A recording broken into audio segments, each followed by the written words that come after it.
It's almost dangerous. Um, you can't actually tell everybody that they can become, you know, top 1% or top 5% of whatever, because that's not really possible. You can become whatever your ability allows you to, but people don't have that ability by default. Average exists for a reason. Averages exist for a reason. And it's not bad to be average.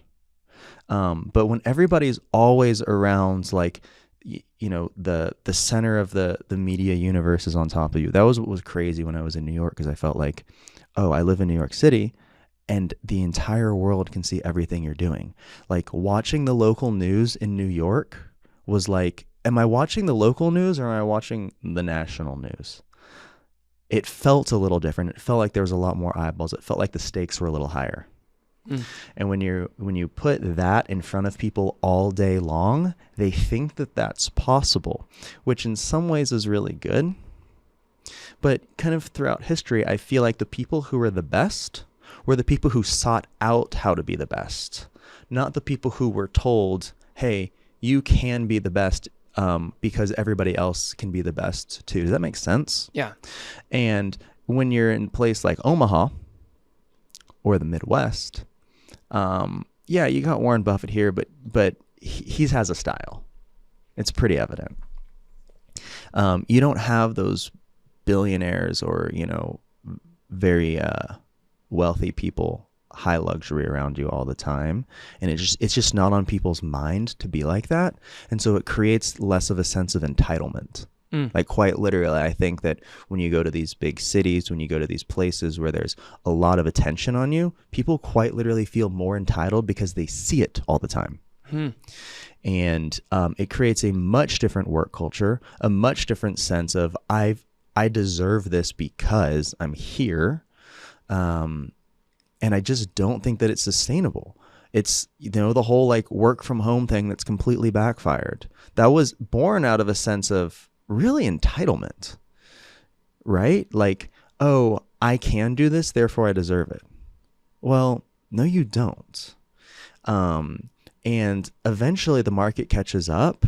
And if you put yourself in a position where you force the market to catch up, it's always going to swing back harder. It's always going to swing back harder. That's what you see in politics every single time. It's too far this way, therefore it has to be too far that way. That's just how it's always going to be.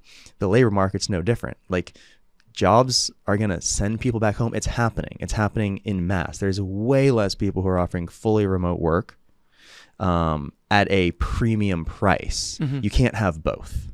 Yeah. There's a cost to everything. And so, yeah, maybe there is a I don't know, a future or some sort of attraction to, looking to America's heartland for better value, right? Yeah, it's not uncommon. I mean, in the pandemic, Californians were flocking in groves to Boise, Idaho. Not Nebraska. Maybe that'll change after this episode. No, but Idaho's like a billionaire's playground now. yeah, it's off the grid. Insane. There are billionaires, and it's a very quiet billionaire town here in Omaha.